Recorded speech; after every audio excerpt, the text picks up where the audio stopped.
दर्शकों, हम आज के एपिसोड में देखेंगे कि सज्जन सिंह तो आज बहुत ही खुश है।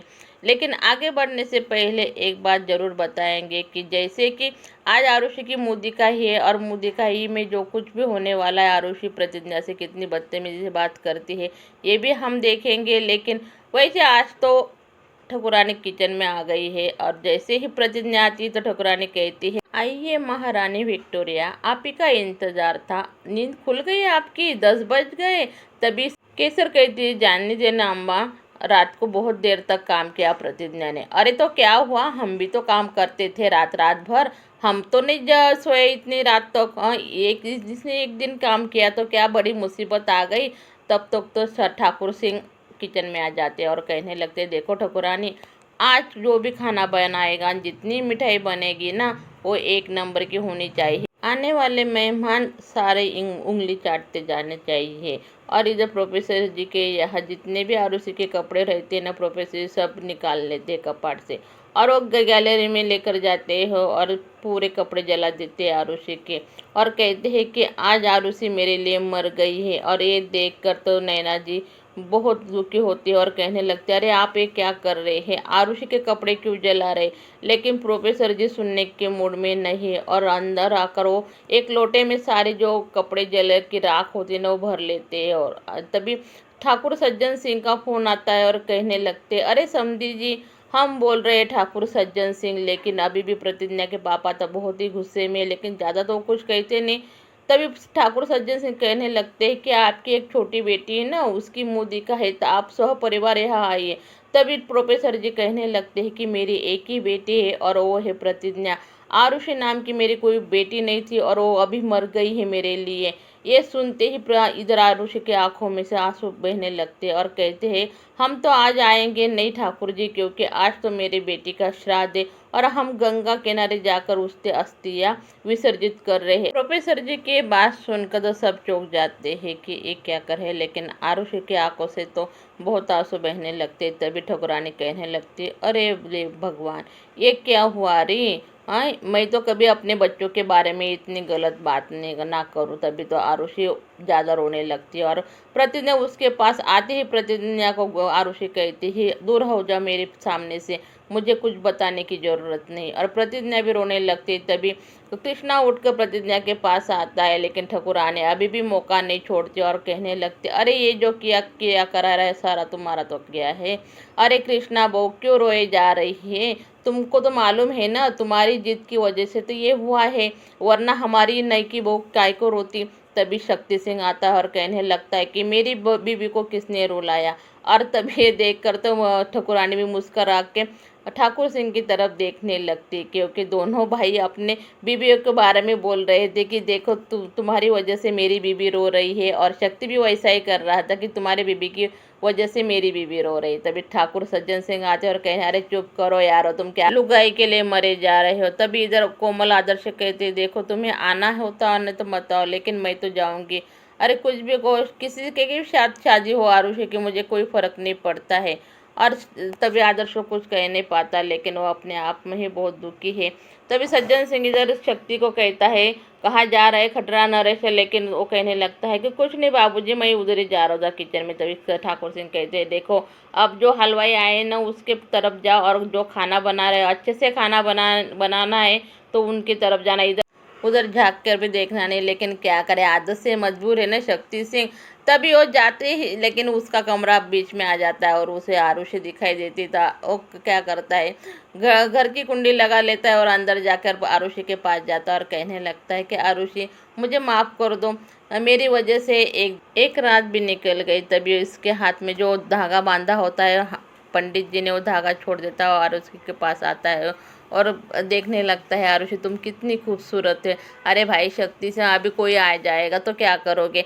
लेकिन आरुषि उससे अपने आप से दूर करने लगती। तभी भी शक्ति उसके पास जाता है और कहने लगता है कि देखो आरुषि, तुम बहुत खूबसूरत हो, मैं तुमसे बहुत प्यार करता हूँ, तुम चाहो तो मैं तुम्हारे लिए कुछ भी कर सकता हूँ। लेकिन आरुषि क्या करे, वो तो कुछ कर नहीं पा रही, लेकिन वो करती है, अरे नहीं जाने दो मुझे, अभी पूजा के लिए देरी हो रही है। लेकिन तभी शक्ति सिंह आरुषि को अपने बाहों में जकड़ लेता है और मीठी मीठी बातें करने लगा। ऐसे हरकतें कर दे कि जी आरुषि को बिल्कुल भी पसंद नहीं होती, लेकिन वो क्या करे, मुस्कुराते हुए वो वही बातें सुनाती है जो शक्ति सिंह को पसंद होती है। और तभी आवाज़ आती है बाहर से, लेकिन आवाज़ आने के बाद भी शक्ति सिंह उस आवाज़ को अनदेखा कर देता है और वो जैसे ही पलंग पे जाता है और जो सामान बिखरा होता है बाजू में कर लेता है और आरुषि को कहता है, अरे आओ ना, कितनी देर लगेगी, बाद में जो तुम्हारे लाली लग गई होगी ना वो बाद में पूरा कर लेना, लेकिन आओ इधर। तभी अम्मा जी का आवाज़ बाहर से आता है और आरुषि झट से जाकर दरवाज़ा खोल देती है। आज तक का दिन तो बच गई आरुषि, क्योंकि आरुषि यही देख रही थी अब कोई आएगा तो मैं बच जाऊंगी। और आरुषि को देखकर अम्मा जी बहुत खुश होती और कहने लगती, अरे कितनी प्यारी लग रही है मेरी बहू। और तभी वो शक्ति को कहने लगती, अरे तू अंदर क्या कर रहा है रे, तुझे क्या बोला था, जाओ बाहर और देखो कौन आया है, बाहर आकर कहने लगती है। और आते ही कोमल सामने दिखाई देती है और कोमल भी कहती है, अरे बहूजाई तुम तो बहुत खूबसूरत लग रही हो। तभी कोमल कहती है, यहाँ कितनी रौनक है, कितनी हंसी मजाक चल रही है और इधर उधर तो हम तो मर ही जाते। तभी वह ठाकुर सज्जन सिंह कहता, अरे क्या कर रही हो बेटी, हाँ हमारी अम्मा जी ने यानी मेरे ससुर सासू जी ने तो हमें सबको जहर खिलाने की सोच रखी थी, खीर में जहर डाल दिया था बाबूजी। ये सुनकर तो आरुषि बहुत बड़ा धक्का लगता है और रोने लगती है, लेकिन क्या करे, वो कुछ कह नहीं पाती क्योंकि उसको ही मालूम है जहर खाने की वजह किस लिए जहर दिया होगा उसके माँ ने। और तभी कोमल अपने भौजाई के पास जाकर बैठती और कहने लगती है, तुम मत चिंता मत करो, सब वहाँ ठीक है। तभी ठाकुर सिंह आरुषि की तरफ देख कर कहते, अगर मेरी बेटी का कुछ हो जाता ना तो मैं सारे इलाहाबाद को आग लगा देता। और इधर प्रतिज्ञा को कृष्णा समझा रहा है कि अरे चलो ना, क्यों तुम अपने आप को इतनी तकलीफ दे रहे हो प्रतिज्ञा, देखो मेरे लिए तो चलो कम से कम बाहर के लोग आएंगे, क्या कहेंगे हमारे बारे में, हमारे खानदान के बारे में। कृष्णा प्रतिज्ञा को बार बार समझा रहा था, लेकिन प्रतिज्ञा कहती कि मैं नहीं आऊँगी और मैं इस शादी को मानती ही नहीं तो मैं क्यों आई।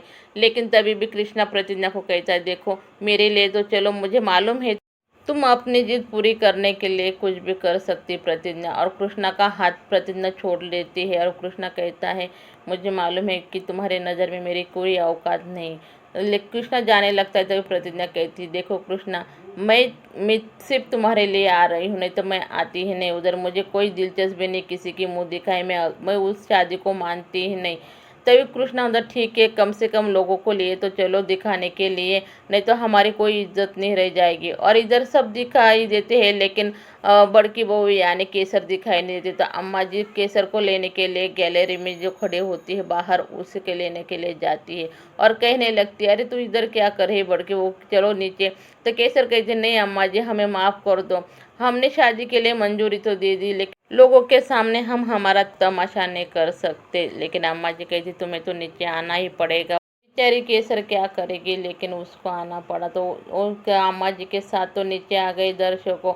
और इधर सज्जन सिंह अपने दोनों सुपुत्रों को लेकर बैठे हैं और वो मन ही मन में तो बहुत खुश है कि उनको अभी पोता जल्दी ही मिलेगा। और वो कृष्णा से कहता है, देखो शक्ति सिंह ने कितनी प्यारी सी बहू लाया है, नहीं तो एक तुम्हारी बहुरानी है जो हमारी नाक कटाने पर तुली है। और जैसे ही केसर जितने ही जेवर होते हैं वो लेकर आरुषि के पास जाती है और मांग में सिंदूर भर देती है, जो जेवर लाए होते मुंह दिखाई में वो पहना देती है। तभी अम्मा आरुषि का घूंघट ऊपर कर देती है दर्शकों और देखकर सभी चौंक जाते हैं, कितनी खूबसूरत बहू लाया है। और इधर प्रतिज्ञा के पापा प्रोफेसर जी आरुषि की जो विधि रहती है मर जाने के बाद करने की, वो विधि करने के लिए गंगा में अस्थियाँ बहाने के बहाने जो कपड़े जलाए होते ना वो अस्थियाँ समझकर बहाने लगते और पूरी विधि करके घर आते हैं। और जैसे ही आरुषि का जो तस्वीर होती दीवार पर उस पर हार चढ़ा देते हैं और कहने लगते हैं कि आज से आरुषि का नाम कोई इस घर में नहीं लेगा,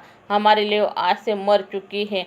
और तभी नैना जी प्रोफेसर जी से कहती है कि आप ऐसा कैसे कर सकते, आरुषि हमारी बेटी है। और इधर प्रतिज्ञा को अम्मा जी आरुषि के पैर छूने को कहती है कि वो तुम्हारी जेठानी है और जेठानी के पैर तुमको छूना पड़ेगा। तभी प्रतिज्ञा कहती है, बात जेठानी की हो तो कोई बात नहीं, लेकिन मेरी तो एक ही जेठानी है, वो है केसर दीदी, और मैं केसर दीदी के पैर छूने के लिए तैयार हूँ, लेकिन मैं आरुषि के पैर नहीं छूऊंगी।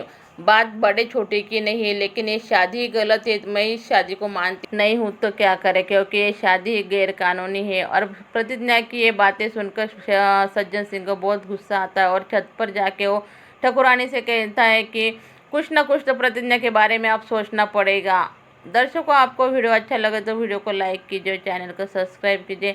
शक्ति सिंह का प्लान सक्सेसफुल हो गया क्या नहीं आगे देखेंगे, क्योंकि अब वो हनीमून पर जा रहा है। चलिए दोस्तों, मिलते हैं बाद में।